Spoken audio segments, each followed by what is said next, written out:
I'll take you through the ingredients for a traditional style Italian bolognaise. We'll be making this with spaghetti. So here's the ingredients. We've got around about 25 to 50 ml of oil. I'm just going to go straight in the pan there for now. And so that's olive oil. We've got 250 grams of beef mince and 250 grams of pork mince. Really important to not get the low fat stuff. It's not going to have the same flavours and taste. It's going to dry out quite quickly, so I always opt for the 20% fat, especially on the pork mince. It's going to add a lot of flavour to it. We've got salt, pepper, tomatoes. Really important thing about tomatoes, what you get in the tin and what you pay for if you're using tin tomatoes. You're getting 100% of tomato in there, bar about 0.2%, or yeah, about 0.2% of salt. It's not full of tomato juice, so some tomatoes, when you empty them out, if you were to drain them, you'll end up with half a tin of tomatoes. So the quality of the tomato that goes in there, if you're not using fresh, is super important. For any recipe you're using, but especially if they're like a ragu or something like that. We've got 400 gram tin of finely chopped tomatoes. Got about half a glass of white wine. You can use red if you want. If you're not willing to drink it, don't put it in your food. The basic rule. 250 ml of beef stock. Not in a traditional bolognese. We normally have milk or cream or something like that. We want to keep this healthy. We want to keep the good flavours in there. And a sofrito mix. A sofrito mix is finely chopped onion, celery and carrot of equal amounts. So if you chop your onion, pop that in, and then you put in an equal amount of carrot and celery. Peel your carrots on this occasion. What you'll notice is there's no garlic, no oregano, no basil, no extra herbs. Really not needed in this. It all comes from the ingredients that we're putting in. I'll show you how to make it. So, first thing that's going to go in is your mince. So we're going to get that pan up to a really high temperature, and that's going to take a few minutes. So once your oil is up to heat, remember we're using olive oil, not extra virgin olive oil. You put that in, it's going to burn. So this is the light olive oil. Your pork and your beef mince are going to go straight in that pan. A really good sizzle. And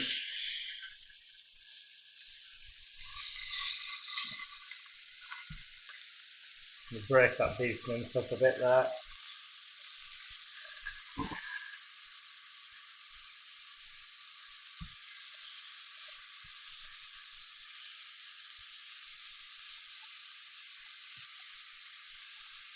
So we're going to leave this to cook now.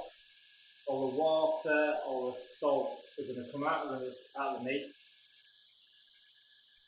The fat that's in the meat is going to then render and cook the mince on its own along with the oils that we've put in the pan. I'm going to add some seasoning at this point, a little bit of pepper and some salt.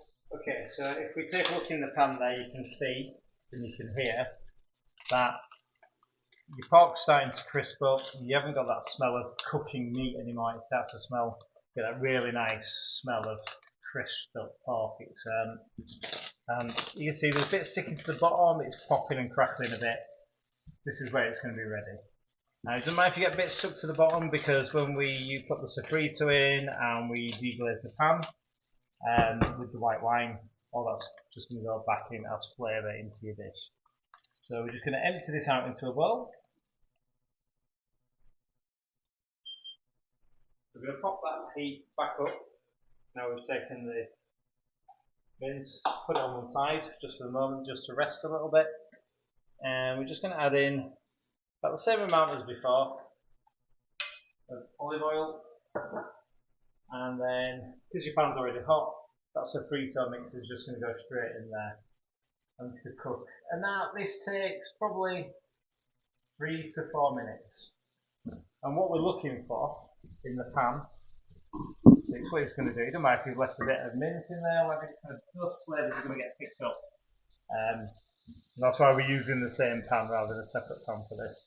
So what we're going to do with these is we're just going to let them sit there on a high heat for a couple of minutes, and then we're going to turn it down and just let them sit there for a little bit longer. And what we're looking for is the onions and your sofrito mix all to go like translucent and soften, because what you don't want is big chunks of that in the bottom of your bolognaise when you're doing the final mix. So as you can see from your sofrito mix there, the onions haven't browned or anything, they've started to go translucent. But we're just going to turn that down to about 1/3 temperature and give it, say, 1 more minute before we then heat the temperature back up and put the wine in to deglaze the pan and create the next part of the recipe. So all simple stuff so far. I'm going to add a bit more heat to the pan, because what we're going to do is we're going to add in the white wine to deglaze the pan and create a really soft mix before we put any of the other ingredients in. You can hear that sizzle coming back on, so all I'm going to do is I'm going to pour that white wine in there, and it's going to react in the pan, and as you can see the steam's coming off. What we don't want is loads of alcohol in the pan or in the mix. It doesn't want to taste like alcohol, so this is just going to reduce right down. You better smell it. It'll go from really strong alcohol smell as it does now, and then it will turn sweet, and then that's ready for the next point. But yeah, we'll just let that simmer and cook away for a minute or two. So what we don't want from the wine is the alcohol taste. So this process burns off the alcohol, it reduces the liquid down and creates a really soft flavoursome sofrito. So it's a bit like when you're boiling a stock down. And about another 30 seconds and that'll be exactly where we'll need to be. So we're just going to turn that down again to about 1/3.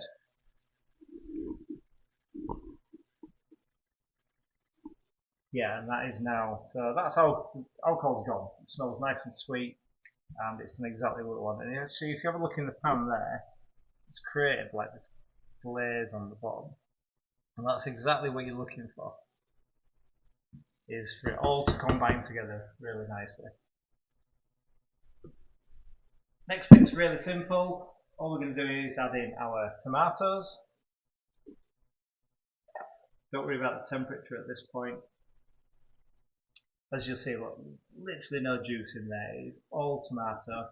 If you don't want to use tomatoes, you can use passata. Tin tomatoes. You can use passata as well. Lettuce just as well. And it is the same amount, so 400 grams of passata. 250 ml of beef stock. That's going to go in. All that in there. And we're also going to add in about 2 tablespoons of tomato paste or puree, and that's just going to intensify that flavour for us, give that a quick mix around. And then finally we're going to add back in our pork and beef. Give it a good mix, make sure it's all well combined.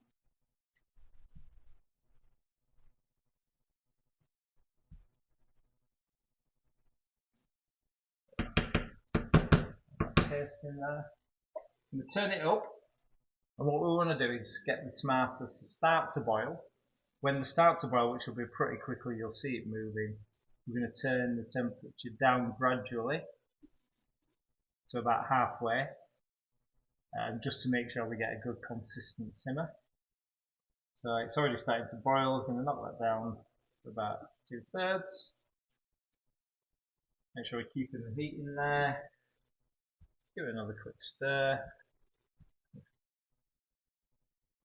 And then as that comes back up to the boil, to the simmer, turn it down to halfway, pop the lid on, and then depending on how long you're going to leave it for, the lower the heat and the longer you leave it, the nicer it will be. Simple as that. We're going to leave this for about an hour, so I'm going to turn it down to about a fifth of the heat, and it's going to continue that simmer. When we come back to it, we're just going to have a really nice Italian bolognese sauce, ready to mix with your pasta and whatever else you want to put with it. So we'll leave that there for now. What we'll do is we'll come back to this and do our pasta, show it all together, and yeah. Chef, what are you making, Chef? I'm making garlic bread. Looks tasty, Chef.